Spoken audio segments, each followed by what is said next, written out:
if you're here at ARPA-E, you're here because you're interested in finding funding and support for your great idea. And the unfortunate truth is that with the exception of ARPA-E and some other standouts, the federal government is not where a lot of the excitement and resources are for clean energy. A lot of that is happening at the state level. And we're fortunate to have representatives from 3 states that are most active in clean energy up on stage with us today. Let me introduce them. First, we're going from West Coast to East Coast. We have Rob Oglesby, the Executive Director of the California Energy Commission, John Rhodes, who is the President and CEO of NYSERDA in New York, and Tibor Todt, who is the Manager and Director of Investments for the Massachusetts Clean Energy Center. He is filling in for Alicia Barton, the CEO of MassCEC, who is currently buried in snow in Boston and couldn't join us today. She sends her regrets. And so I'm sure there's a lot of questions out there. You can submit your questions via Twitter. I hope people already know how to do that if you're interested in doing that kind of thing from prior sessions. I'm going to let them give each about a 5-minute introduction to what their perspectives are and what the investment opportunities are in their states. Then I'll drive the conversation with some questions for a bit and then pass the questions on over to you. So why don't you take it away, Rob? Well, first I want to compliment the crowd on their stamina. This is the second day, it's 4 p.m., and there's been an awful lot of sitting and listening. So congratulations to you, and thanks for showing up for this seminar. So I'm Rob Oglesby with the California Energy Commission. And California has been kind of a incubator for innovation and a testing lab for new policies and technologies that come to energy. And it's driven primarily by our most important policy driver is our climate change policy, but there are other things that have had significant interactions with California that have led to investments and needs for innovation. I'll talk about our research programs in just a minute, but just to set the stage a little bit more broadly, climate change has been a major factor that has inspired California to seek programs and evolve our energy system to be less carbon intensive. And to that end, we initially included it in the cap and trade program. It went on to be defined more clearly in our renewable portfolios program. And when you combine the investments that are needed to achieve those goals with some of the other realities of California's grid, there's a great deal of activity in California. When those other realities of California's grid are that we have a very old infrastructure that needs to be upgraded. And as long as you're making those investments, you need to do it in a way that makes sense given our carbon goals. We have 13,000 megawatts of once-through cooling that has other damages, other harmful impacts on the environment that also needs to be changed out. We have motor vehicle policies that encourage increasing numbers of zero-emission vehicles that will draw power off the grid, which are an investment opportunity in their own right and also drive design features and other considerations in the grid. And finally, we have a sense of urgency, at least in certain parts of the state, the southern part, because way ahead of schedule, we lost a major nuclear power plant that took 2,300 megawatts off the grid, the San Onofre, and caused us to scramble to provide reliable energy in Southern California, and now is causing us to plan an accelerated mode of deploying energy and energy resources in the state that are reliable and also renewable.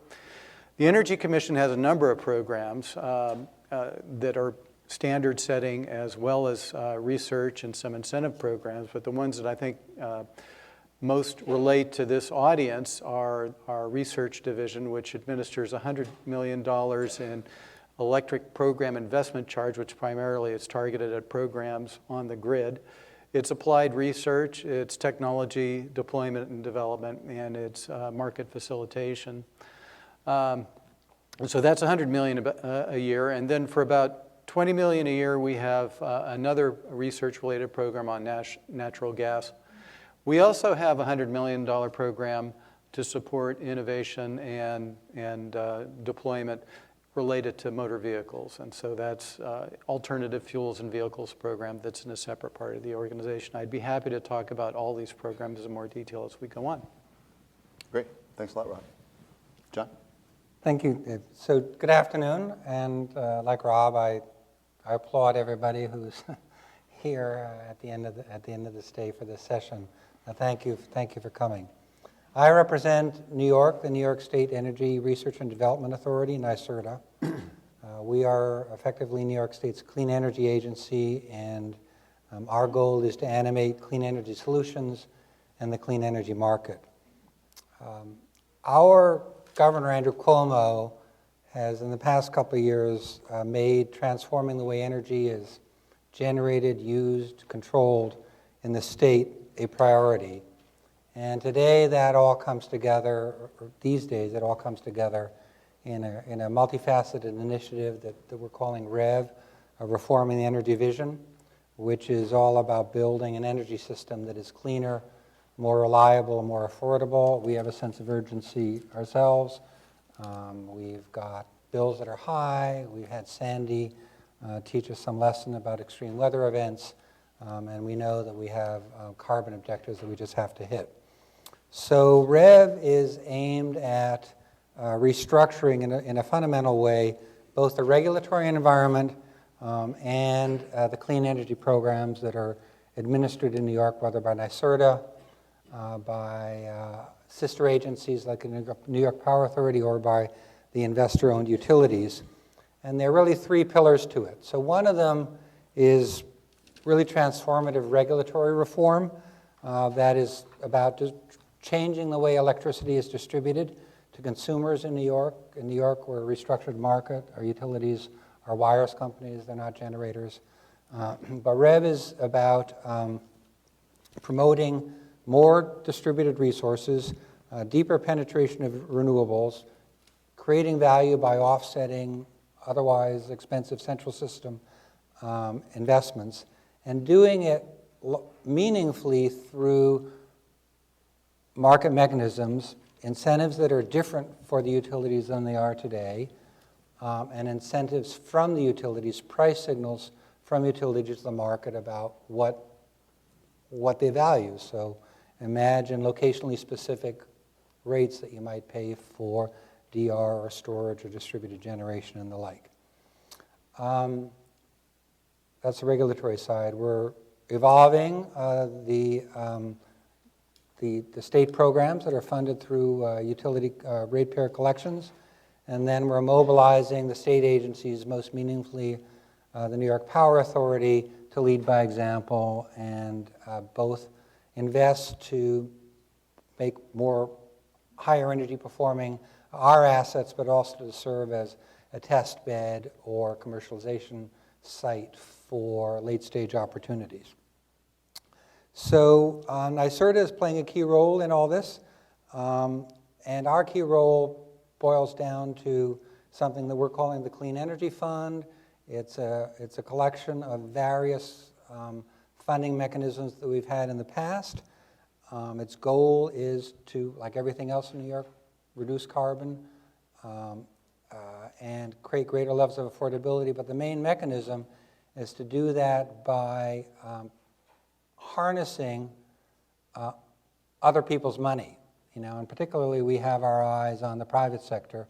We know that if we're to achieve our carbon goals, we probably want to be spending an order of magnitude more money on clean energy in the state than we're currently doing through state-funded initiatives. And we know that it's possible in New York to make the economics work for the private sector, so why don't we put ourselves in the business of making those economics work? So our focus is going to be on market enablement, particularly in behind-the-meter technologies. So think energy efficiency, think solar PV, think other forms of distributed generation. What is it that we can do to reduce soft costs and create more opportunity for innovative technology solutions, but almost more interestingly, innovative business model solutions? We're going to stay in the business of, so that's one pillar, the behind-the-meter work. We're going to stay in the business of sponsoring technology innovation. We've got a long history of that. As long as NYSERDA has been in existence, the R and the D in the acronym refer to R&D. And we provide direct support to companies and ideas that are promising and innovative But also we're investing in testing and commercialization centers, incubators, proof of concept centers, and other promising means of support to spur the clean tech industry at all levels of maturity and at all levels of market readiness in around a relatively easy to articulate theme, hard to pull off theme, that we refer to as a tech to market. We also have a $1 billion green bank that we're in the process of capitalizing, subject to regulatory approval sometime this spring.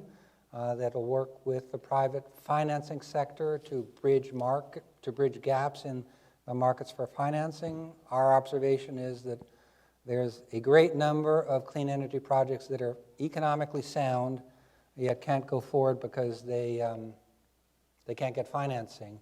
And the reason they can't get financing is not because they're economically unsound, we just said they're economically sound, but because there's a failure of market readiness among these financial service actors to engage here. And it could be too complicated, it could be too unfamiliar, the deals could be too small. These are all addressable issues that the Green Bank is actually, and with concrete progress, addressing.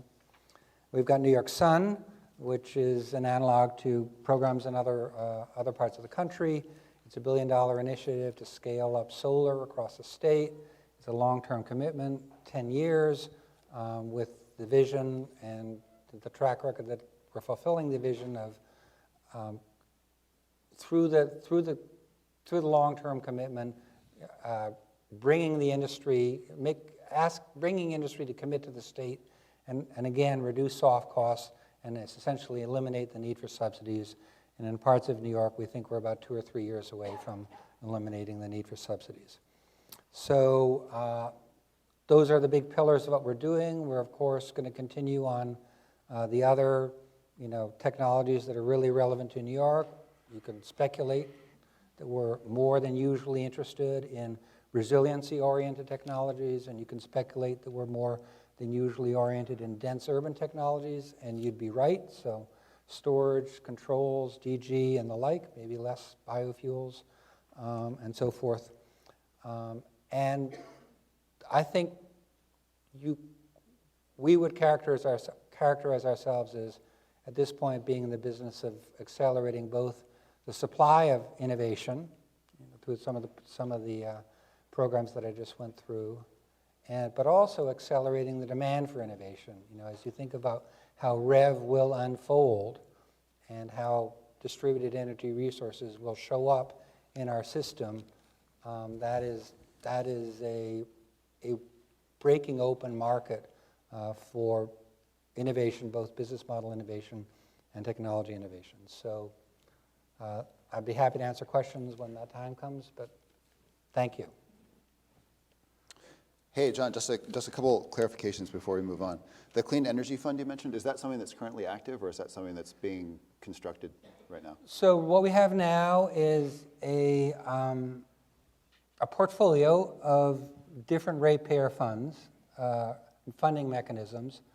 There's one around renewables, there's one around energy efficiency, and there's one around innovation support. And those have sunset dates at the end of this year, and one of them at the end of next year. And we have submitted a plan to the Public Service Commission, our regulator, to consolidate those programs, manage collections over time into one clean energy fund. Okay. So that's a successor. Okay, and then also, do you have any sense, a lot of people are paying attention to REV, and I know it's early days yet, but is there any sense for when REV is going to be done, completed?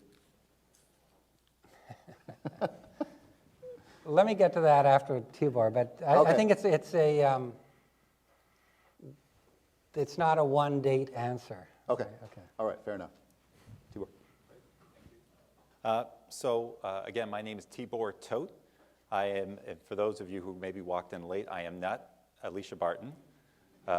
She unfortunately, and for any of you who are from Boston, I applaud your somehow managing to get here. Alicia was not able to get here in the snowstorms we're having up there, but I was pleased to step in and fill in and explain what we do at MassCEC.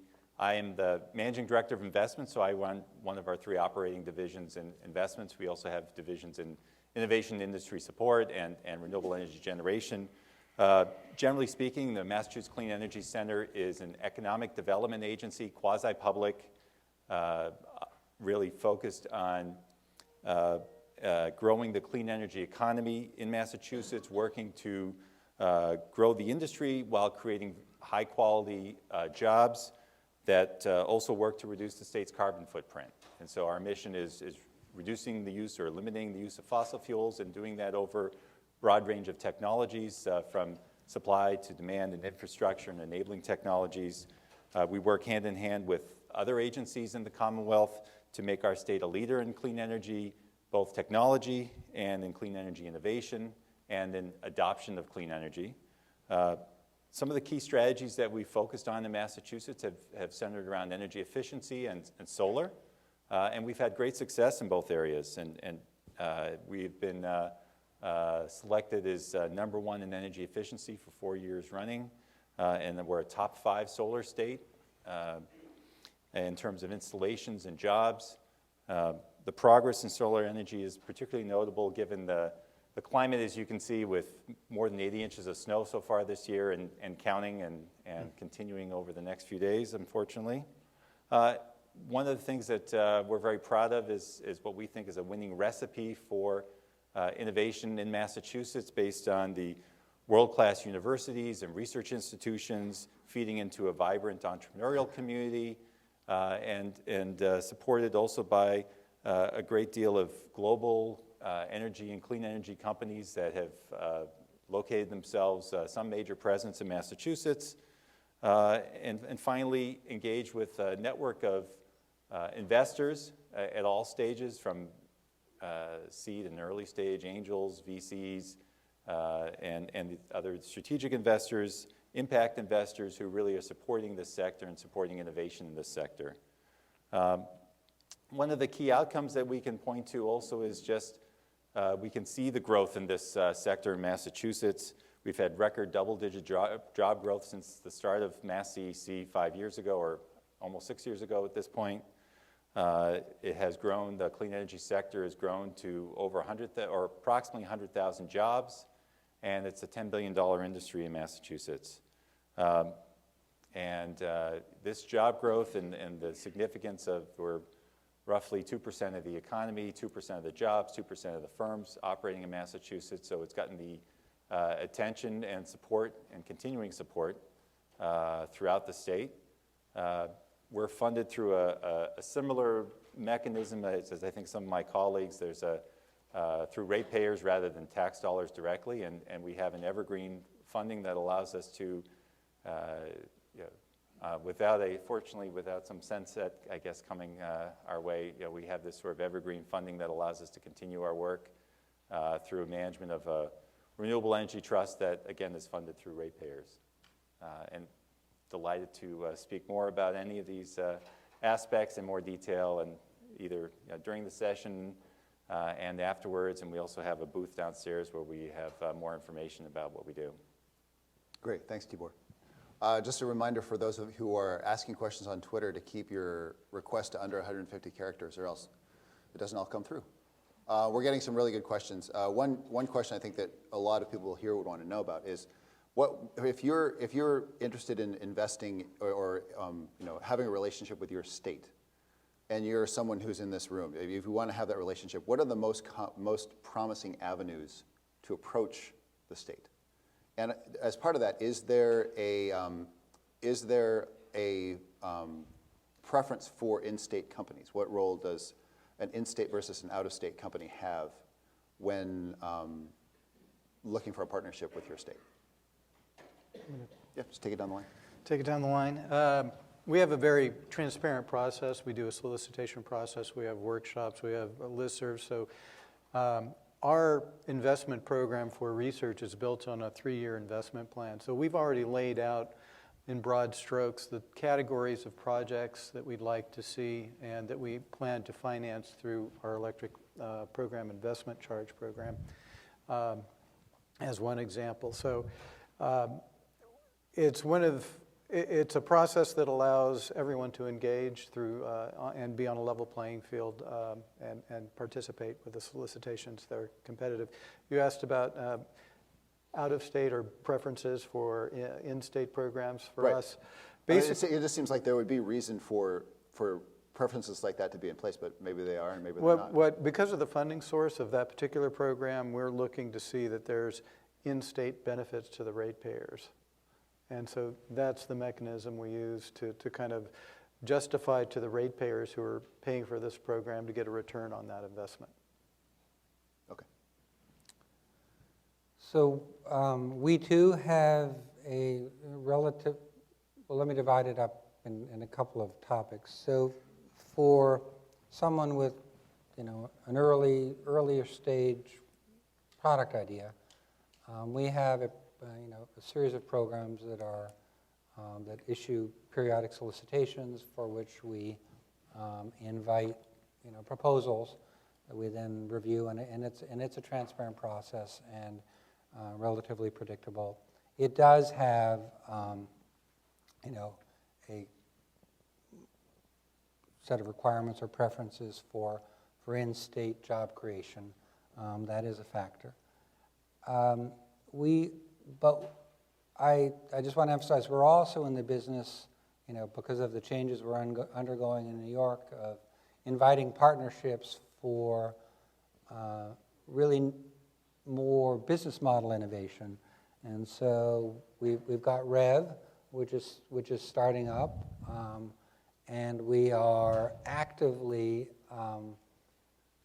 looking for ideas of what we call REV demonstration projects, so that if there's a solution that could make sense for a place in New York that is a different business model than is currently used and may or may not use novel technology, that would be interesting to us. And we are in the middle of creating an intake system that would accommodate those ideas. It'll be something of a joint venture between ourselves, the regulator who has to steer those, and some other government entities. And then from time to time we have a series of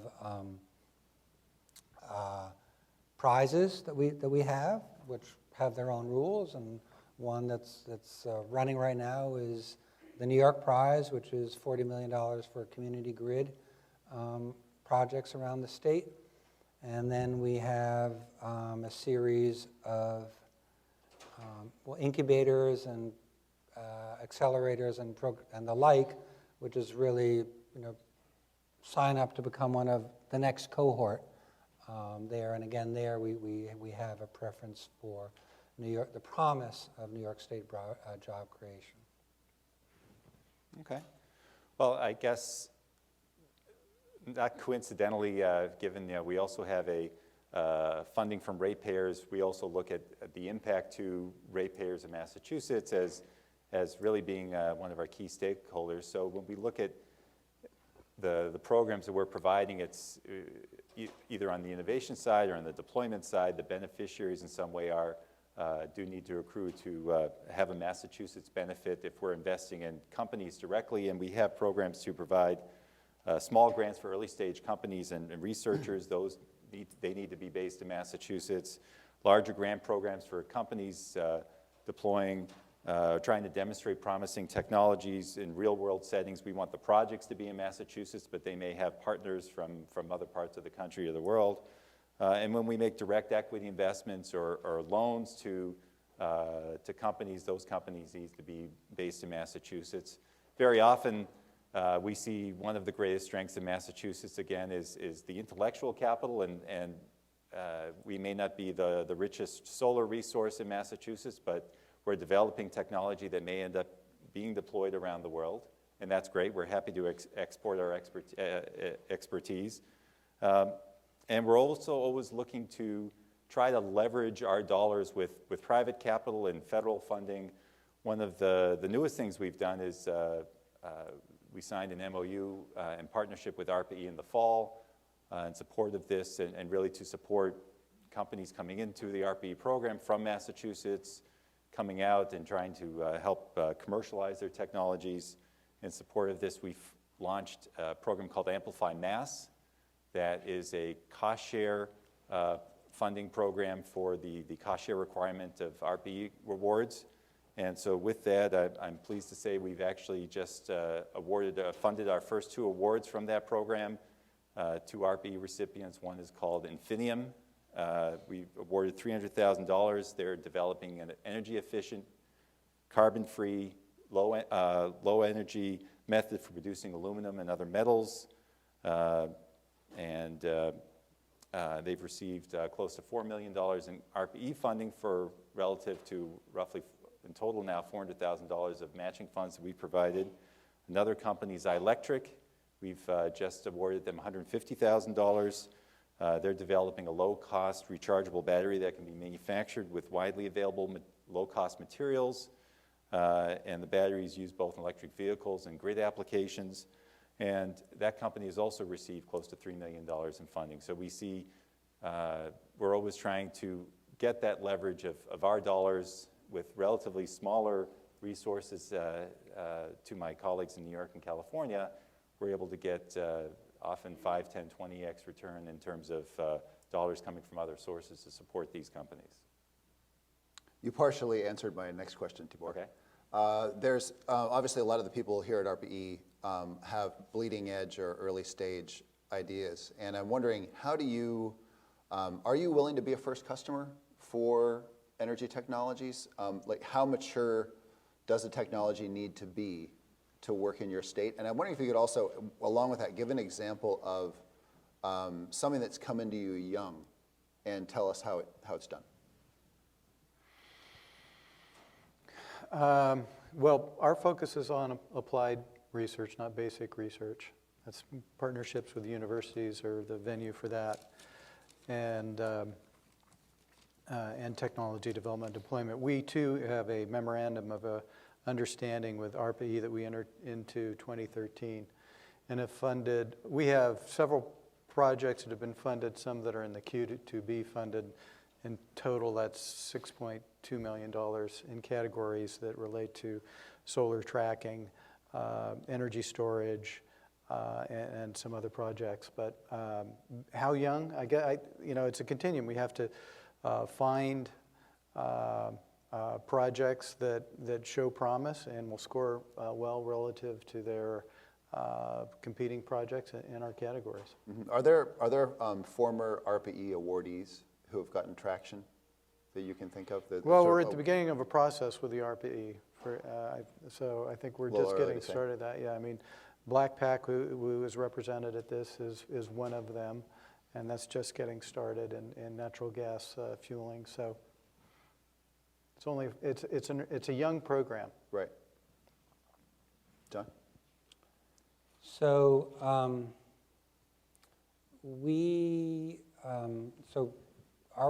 how mature do things have to be before we support commercialization? Yeah. Well, demonstration. We will use our good offices to try and procure test bed commercialization sites. And certainly we have a considerable amount of sway with government entities. So if you're talking about a building setting, that's something we can often deliver. And then we also have active programs that are specifically designed to support test bed commercialization, first customer deployment in other settings, say a process industry, a brewery, or the like, with the kind of support that it would take to convince the customer to do that. I think that the readiness that innovation has to be at, it's intuitive. I think it would have to be functionally pretty far along, that you're kind of confident about the technical results you'd get, and you'd not be actually disrupting operations in the setting that you're in. You could take quite a bit of risk on the commercial side, technical cost economics. That would be okay, and I think would be open to that. We do have a focus on, ensuring that at every stage the innovations are on a path to adoption in the market. So it'd be good if costs were high, that there were a cost reduction roadmap that got the costs low. But we're okay joining that roadmap at any stage. We've had projects and have projects, the full spectrum of, super early stage to, relatively further to the right. What's one that you're excited about?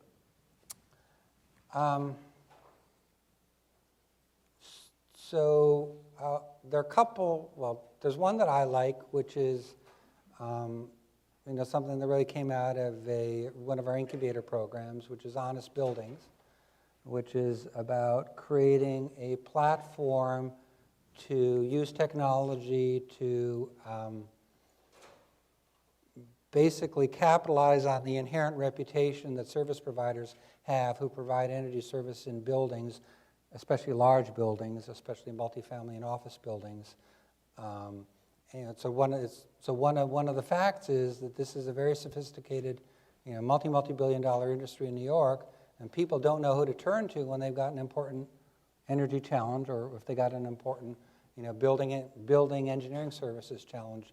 And so that's actually that's fairly clearly a major impediment to deploying good energy in buildings, which, as you can imagine, is relatively important to us in New York. And assembling the information through a source of input streams, DOB permits and the like, revealed reputation because of the flow of business they do, and curated in some smart ways and then made available on a pretty robust and usable platform.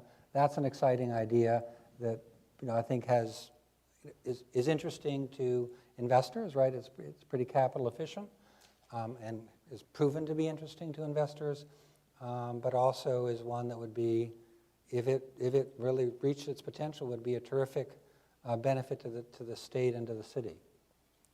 So that's one. There are others that are pretty different. Right. Well, this actually fits very well with what I do in the investments division, because we are actually, perhaps I think somewhat, one area where we do distinguish ourselves a little bit more from, I think, some of the activities in California and New York is that we will make direct investments in companies. And so we take great pains to see that we're trying to provide support throughout stages of growth, and we get involved very early in some companies through some of our grant programs. With Amplify Mass, we have convertible grants, and as they grow, we've made additional equity and debt investments in some ARPA-E recipients. We have provided support to university teams for technology that's very promising commercially that can, and those technologies have spun out into companies.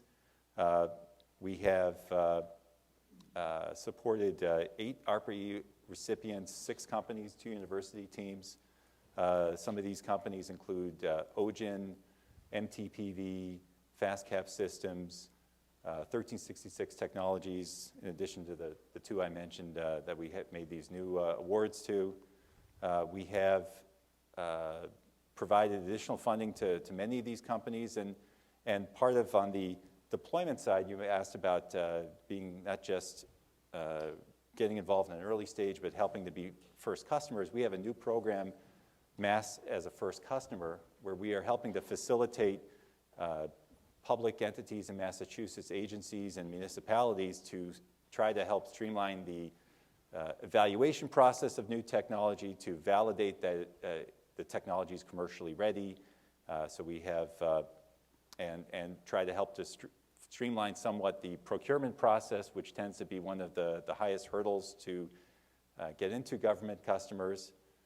And that program is new but up and running, and companies are qualifying today to be on that list and helping to secure their first customers through public entities. I'm going to combine 2 questions, really great questions that came in online that have to do with the extent to which states talk to each other.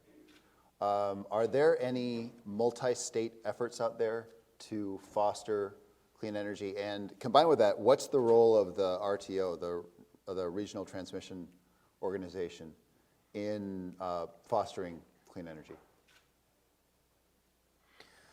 I guess I'd say states don't talk enough to each other.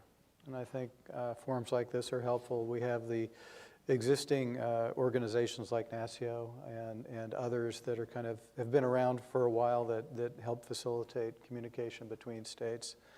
It seems to me that there's, and then there are regional organizations that also help form the infrastructure for communication and managing our energy systems. But the fact of the matter, I think, is there are few forums that provide regular, close communication between the states to help foster research areas and technological advancement. I think there should be more opportunities. Right. There's no venue necessarily for representatives at states in, for example, where you sit to meet. Yeah, perhaps my colleagues can think of some other examples, but I don't think there's the same type of thing. ARPA-E is an example of having a much broader community of interests come together related to research, but regular conferring, coordination. We do it a lot within our state, and for example, there's coordination between the various agencies, the agency, California Air Resources Board, which sets our climate emissions policy, the Public Utilities Commission, which regulates our investor-owned utilities, the State Water Board, which has a hand in dealing with the energy embeddedness of water use in the state, and the CAL-ISO, our independent systems operator, meet monthly to resolve and coordinate problems and coordinate resolutions to problem, confer, and work together within the administration. We don't have a similar organism that I know of that helps facilitate research and technological advancement between the states focusing on just that. How about in the Northeast? Well, I think we have, some Northeast entities that, are important forums for getting together and exchanging ideas. But I still think Rob's got it absolutely right, that there's not enough.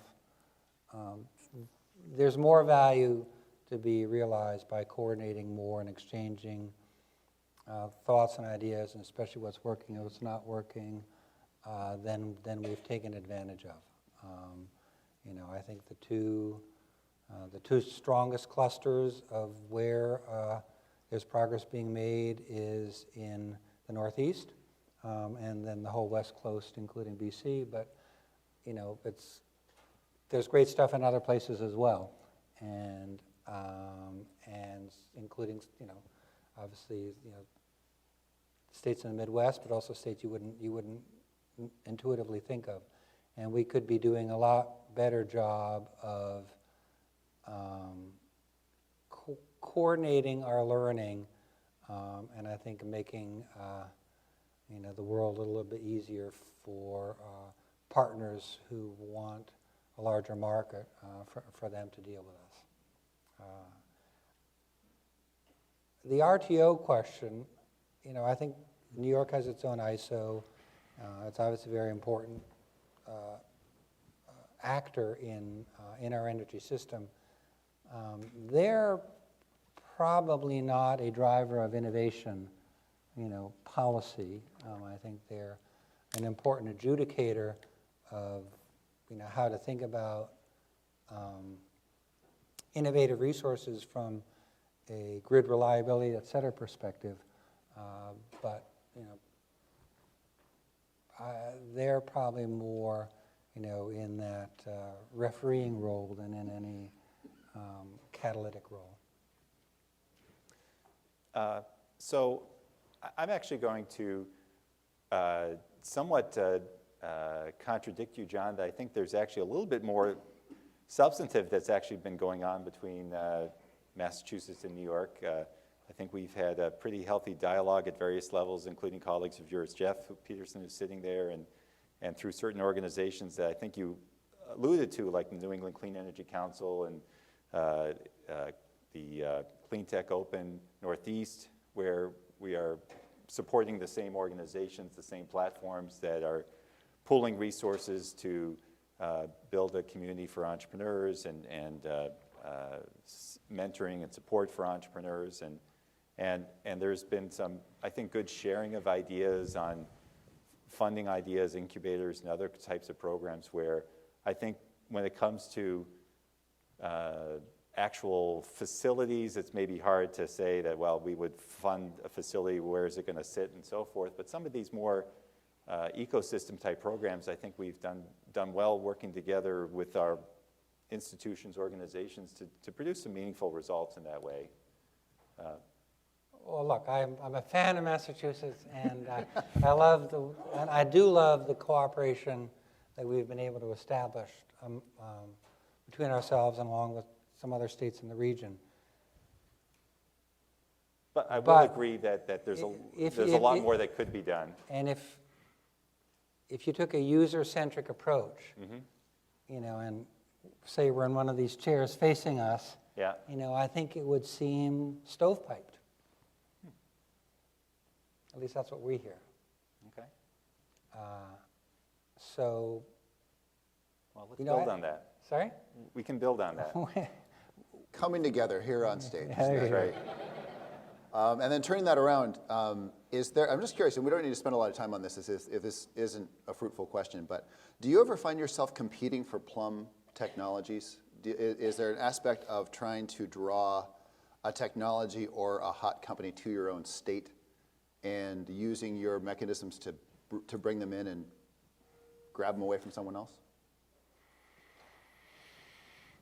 Other than a battery manufacturing plant?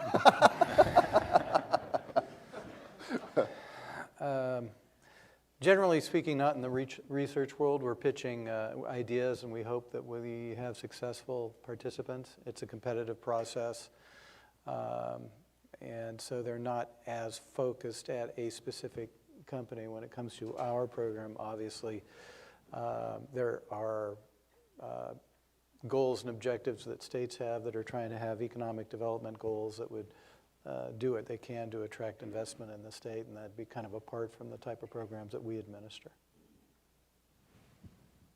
Yeah, I think that I can certainly think of cases where we've been in competition with other states. I know that there are, there are periodic DOE programs where, the states go up against each other, and New York has had its share of good results in those, and share of occasions where other states have gotten the prizes. And certainly there are innovative manufacturing opportunities where it would be really good to land this one in the state, but those are exceptions rather than the rule. And I think when we're talking about early stage startup-y, that population of companies,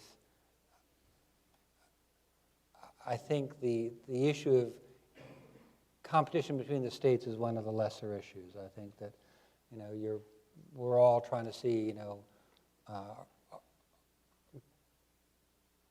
could our program be the right program to help this company succeed and get from the stage where it's at to the next stage and the next stage, and ultimately to uptake in the market. I think there's, and getting that right really, I don't know why we'd pay attention to any other questions than that. Mm-hmm. Anything to add there, Tibor? Well, I would agree, and I don't see any of us as trying to compete head-to-head with each other for companies. I think we certainly are. That's fine. I mean, there's certainly attention that we pay to, do we have the ecosystem that can attract and retain companies to grow their businesses in Massachusetts, and when they are ready to expand into manufacturing, we want to make sure that we can be competitive to retain companies to keep growing throughout all stages in Massachusetts, but we're certainly not trying to steal companies away from other states. Okay, great.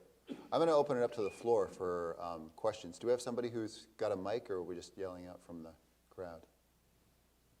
yelling out from the crowd? Okay. Do we have questions?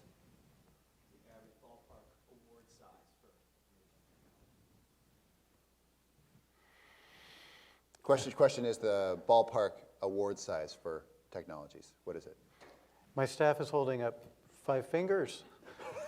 So that, I would say the average is 2 to 5 million, really. I see a lot. I see a lot that's less than 5 million. So I don't know what our average is, but the range to me seems to be in the low hundreds up to about 5 million. So in terms of funding research and grants, it's in the tens to hundreds of thousands of dollars. In terms of actual direct investments that we make in companies, it's hundreds of thousands. Average investments maybe $500,000, and we've made larger investments and loans up to $1 million or more. Other questions?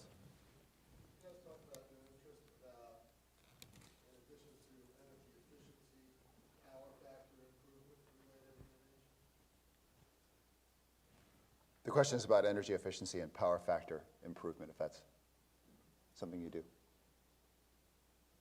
Well, I think broadly speaking, we look at any technology that reduces the use of energy, the use of fossil fuel fired power generation as being worthy. So we take a very broad definition of what is clean energy.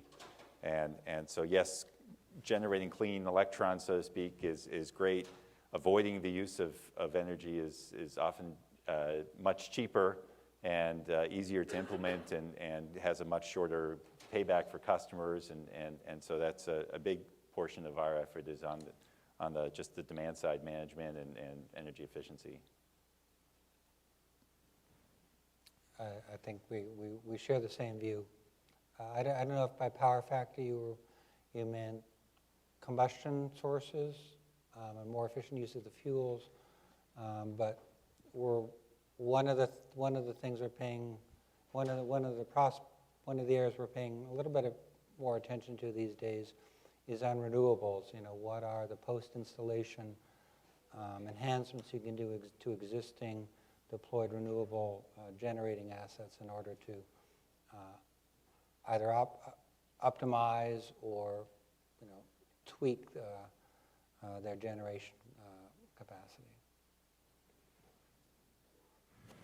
We had a great discussion earlier this morning on innovation and the tenacity required to follow through. And I was wondering if one of you or all of you could speak to the characteristics of the projects and the people behind the projects that are awarded money that you see as the best projects and with the most potential. So if I understand your question, just to rephrase it, what characteristics do you see as sort of the common bond between the projects that get funded?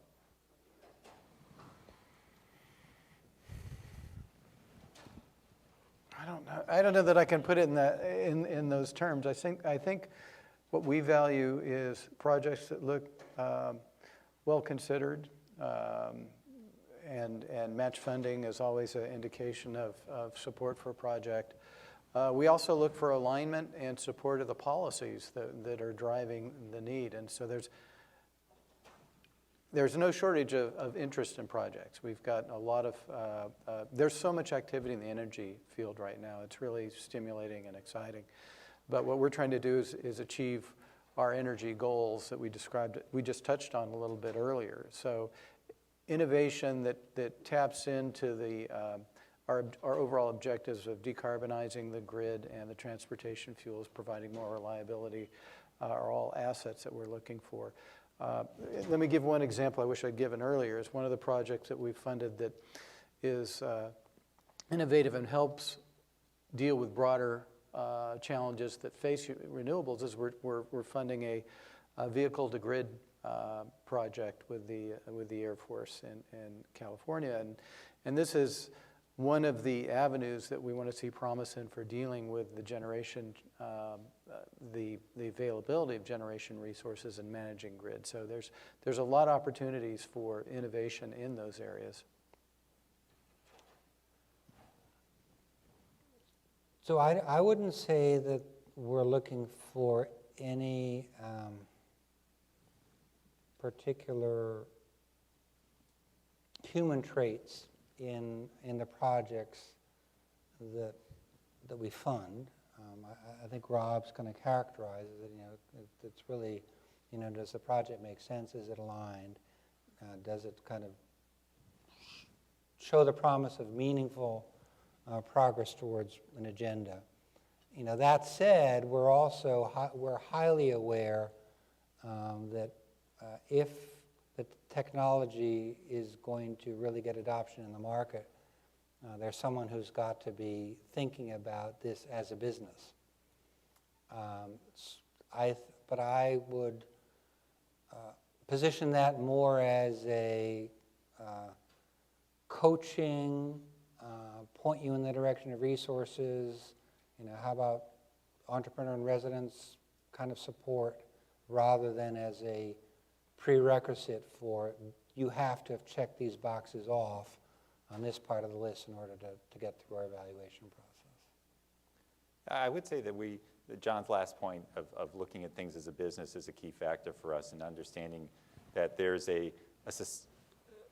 ultimately there's a path to profitability and a sustainable business so that our dollars are actually making a lasting impact. And I usually summarize it somewhat sloppily to say we're looking for companies that are cleaner, better, and cheaper, so that they make a bigger impact in terms of the climate benefits, the green benefits. They actually have better performance in some way that's meaningful to their customers, and that they're more cost effective and actually have a relatively near-term economic value that will help whatever technology or product or service gain adoption and scale in the market. Other questions? I'll take one from the back. Gentleman over there. I take the learning from my mistakes more in technology development efforts. I'm kind of curious, of your startups, what are some of the biggest mistakes that you see that maybe some of us would avoid? So the question is what mistakes do you see that people out here should learn from? Well, from my perch where I sit, it's anticipating things that can go wrong, keeping a project on track, and being able to hit your milestones. I mean, one of the intents of public funds being devoted towards innovation is to get it completed, get it into the marketplace, and to go forward from there. And so I often see projects that, I mean, and there's the stuff that falls from the sky, and it's going to get a project off track, and those things happen. But I too often see project management skills that don't keep things going. So the progress that was anticipated, so we get I mean, we're investing public funds. We want to see a return on that investment, and there is a sense of urgency, so we can move on and get the advances that we need and that the public's investing in. So, from my perch, the ability to keep things moving and on schedule, again, with the caveat that there are some things you can't predict and you're pushing the envelope. I get that. Setting those things aside, having good project management skills. So I'd concur with that. I think that, I think I see two common, failure modes. One is sort of the optimism that says, the project's going to go, so I don't need to plan. And when things go bad, it's not really my fault, so I don't need to recover. So that's one set of mistakes, sort of having the kind of executional mindset to recover from bumps, but also to be planful ahead of time to think through what could be going wrong. And the other is, and this is more material, the further to the right on the spectrum that you go is the notion that you're going to have to persuade a customer to give you some money. And just because you in your heart of hearts knows that this is really, God's gift to the planet doesn't mean that the customers will come flocking to you. And I think that's the second thing that people get wrong. And it shows up in, sometimes in crass and obvious ways, but it also shows up in, in sometimes elusive ways. I mean, if, and I think that's a pretty common one too. Well, frankly, I'd agree with those would be my leading comments, and perhaps the interplay between the two. So in terms of underestimating the time and resources and milestones needed, first of all, in managing that process, not having enough input and understanding of customers' needs, and therefore that feedback loop to then be planning for what milestones do you need to satisfy a customer to be willing to become a customer, use your technology. And so you really need to be thinking about both sides from the get-go and do enough discovery on the customer side and market side to bring that into your whole development thought process and planning. Do we have other questions from the audience? There was one great question that came in online about what kind of help do you need from the federal government? Can you just chug along forever with the federal government not really helping out much? What do you need? Well, I'm glad we got that question, because I think the most important, and this is a role for government, and it's important to have government send important policy signals that send a signal to the marketplace. That's what drives innovation. So if you have policies that are coherent, consistent, and drive the advancement of the energy field to low carbon energy, reliable energy, low cost energy, then you send a market signal. The market signal is very powerful. And the researchers and the institutions that support that will fulfill that need. Well, I think I absolutely, of course, agree with, the policy, and sort of clarity of direction. That creates a, visibility into the future, which is really important for early stage innovation, which by definition is in it for the long haul. I think that federal money can help and is often, really important. Even today in kind of a gridlocked world, there are streams that really make a difference. I think it's a forum for ideas. I know that there are, there's a lot that comes out of DOE and ARPA-E that is actually pretty meaningful, and those are really good platforms for kind of broadening the access for innovation. And I think finally, there is,